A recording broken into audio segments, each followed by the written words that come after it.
É inevitável tratar do episódio Eduardo Bolsonaro, porque está aqui, saiu hoje, teve reunião do Mercosul, né? A 54ª cúpula de chefes do Mercosul em Santa Fé, na Argentina. E estava lá presente o presidente do Brasil, o senhor Jair Bolsonaro, e como um bom chefe de clã, eu estou usando a expressão que não é minha, mas do jornal O Estado de São Paulo, no editorial de ontem, que diz que ele é chefe de clã e não o presidente da República. É verdade, de um clã. E reforçou, o Estado de São Paulo, o jornal acertou, porque hoje, quando ele chegou na Argentina, ele levou um outro filho, do outro casamento, porque ele diz que é conservador nos costumes e liberal na economia. Ele não é nem uma coisa nem outra. Liberal na economia ele não é, porque ele não sabe o que é liberalismo. Ele acha que Stuart Mill, se chegar pro Bolsonaro e falar: Bolsonaro, o senhor conhece Ricardo? Ele vai falar: quem? O cara da esquina? O Stuart Mill, Adam Smith? Ele nem sabe quem é. Nem sabe, ele acha que é um travesti. É um travesti, um drag queen.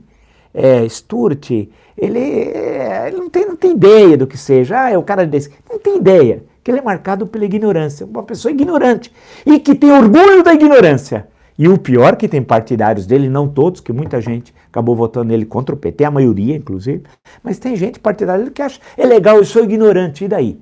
Mas o ignorante diz que é conservador nos costumes. Já casou 3 vezes, né, e teve não sei quantos filhos, mas levou um outro, o 4º filho, do 2º casamento, um rapaz chamado Jair Renan, e levou na comitiva e apresentou, até brincou, como ele não tem decoro, o presidente não tem decoro, ele até brincou quando chegou, falando: é mais um embaixador, o meu filho, é mais um embaixador que eu estou trazendo aí, quero o Jair Renan. Brincadeira. Deus do céu, que ponto baixo nós chegamos, né?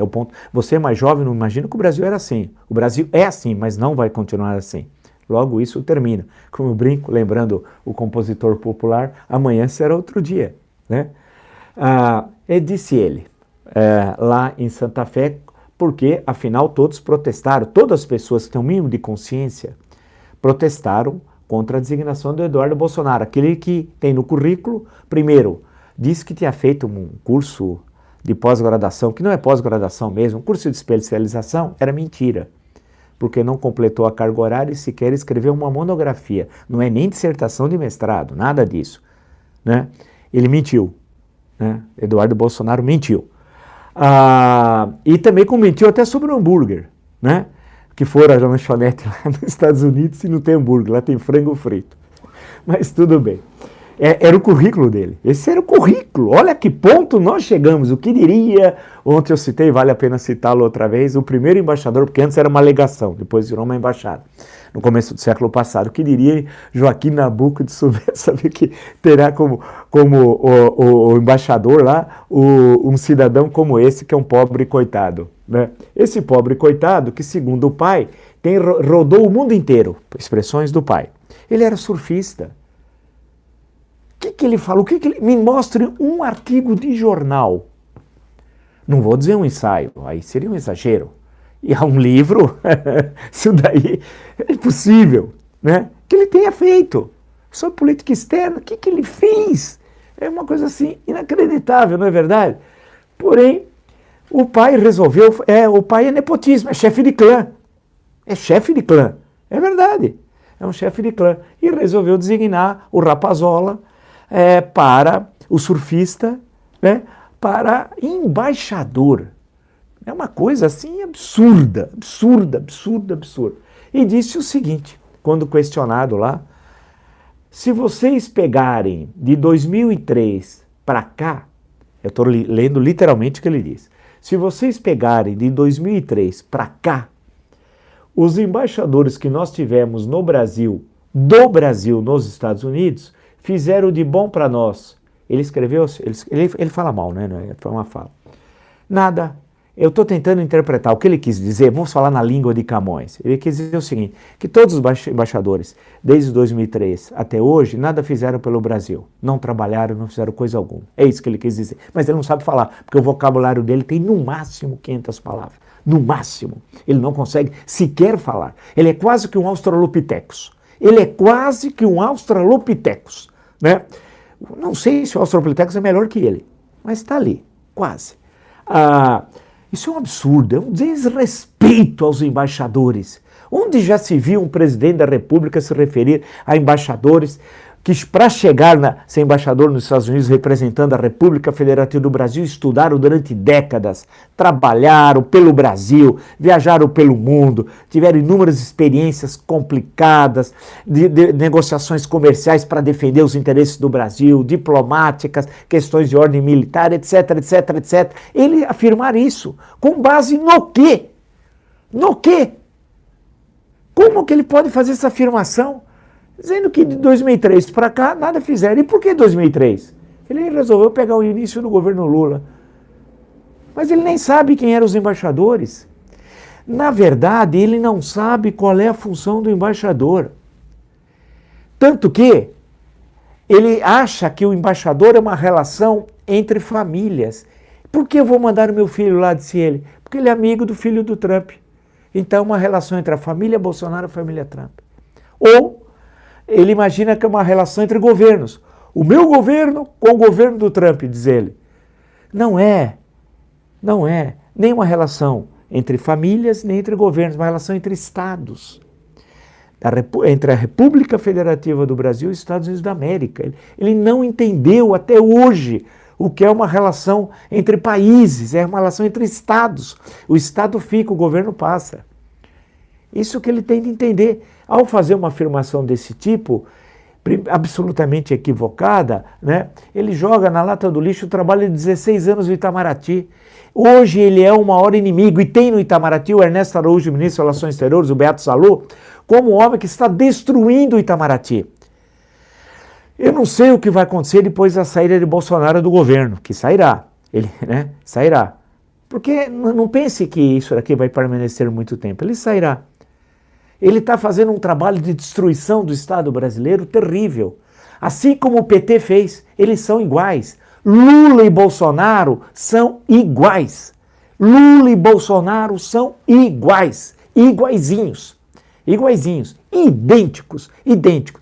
O PT com o projeto criminoso do poder e ele com esse projeto que ainda a gente vai definir depois. Daqui a pouco vai dar uma definição, daqui a algum tempo, do que ele está fazendo. Ele está destruindo as instituições.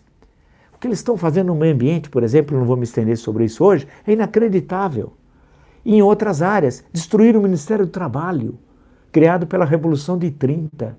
É um absurdo destruir o Ministério do Trabalho, criado pela Revolução de 30, que teve como primeiro ministro Lindolfo Collor. Então é um absurdo tudo o que está sendo feito. Então a afirmação que ele faz sobre o Itamaraty, sobre os embaixadores, tem de ser repudiado. Hoje parece que é uma live do repúdio, né? Mas tem de ser repudiado, porque é inacreditável, é inaceitável. Que ele não entende. Eu espero que o Senado tende a aprovar, artigo 52, inciso 4 da Constituição. Dispõe a nossa Constituição sobre isso. Você escreva para o seu senador, são 3 por estado. Escreva, porque é uma atribuição exclusiva do Senado. Aprovação de embaixadores. Tem várias atribuições exclusivas do Senado, né? Escreva, proteste, exija que o seu senador tenha uma postura digna, que não coloque sim no nepotismo. Nós vamos ser motivos de chacota internacional. O Brasil vai ser motivo de chacota internacional. Diga não. Fale com o seu senador, escreva, se encontre no seu estado, na sua cidade, converse com ele, dialogue, né? Fale, não é possível, senador, isso é uma imoralidade. O Itamaraty tem brilhantes diplomatas. Eu posso citar 10, 15, 20 aqui sem nenhuma dificuldade.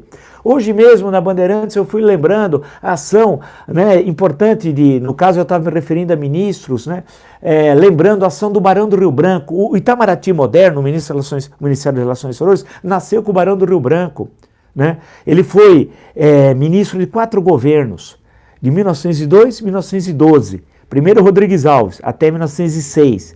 De 6 a 9 de Afonso Pena, que faleceu no exercício do cargo. Aí foi o vice-presidente Nilo Peçanha assumiu até 1910. Aí foi eleito Hermes da Fonseca. O Barão do Rio Branco continuou até 12 quando faleceu. O Barão do Rio Branco é um homem fundamental na história do Brasil, né, na consolidação das nossas fronteiras. Ele é chave em negociações dificílimas, por exemplo, com a Argentina, negociações com a Bolívia, entre outras negociações, tem a que envolve Inglaterra, sobre a ilha de Trindade, etc, etc, etc, que nós poderíamos, tem a questão que envolve França, mas não vamos, um dia nós podemos comentar sobre o Barão, vou recomendar para vocês, tem 2 biografias, uma muito recente sobre o Barão, que é muito boa, tem uma mais antiga que também é importante. Puxa, são essas pessoas que construíram as relações diplomáticas, o Ministério das Relações Exteriores e a diplomacia brasileira. Oswaldo Aranha, brilhante embaixador nos Estados Unidos. Eu citei Joaquim Nabuco no começo do século, depois Oswaldo Aranha. Oswaldo Aranha é um homem-chave na Revolução de 30, foi ministro da Fazenda, depois embaixador dos Estados Unidos, depois ministro das Relações Exteriores, né? Um homem importante, sério. Puxa vida, né? Já tivemos no Ministério das Relações Exteriores, vamos lembrar, o Azeredo da Silveira no Quinquênio Geisel, 74, 79, depois sucedido por Saraiva Guerreiro no Sexênio Figueiredo, 79 e 85. Poxa vida, o Brasil tem uma história, portanto, o Itamaraty. Não é possível deixar que essa história seja maculada por um presidente ignorante que não conhece, que não tem decoro do cargo, não tem decoro, né? Que está fazendo com que o Brasil seja motivo de chacota internacional. Não é possível a gente assistir isso e ficar de braços cruzados. E o grande empresariado não vai protestar?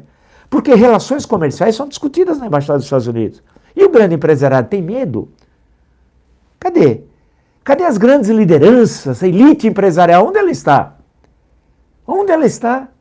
A elite empresarial que em certa época foi liderada por Roberto Simons, agora é liderada por quem? Roberto Simons escreveu uma bela história econômica do Brasil, bela para aquele momento em que foi escrita. Cadê a elite empresarial? E o agronegócio? Cadê?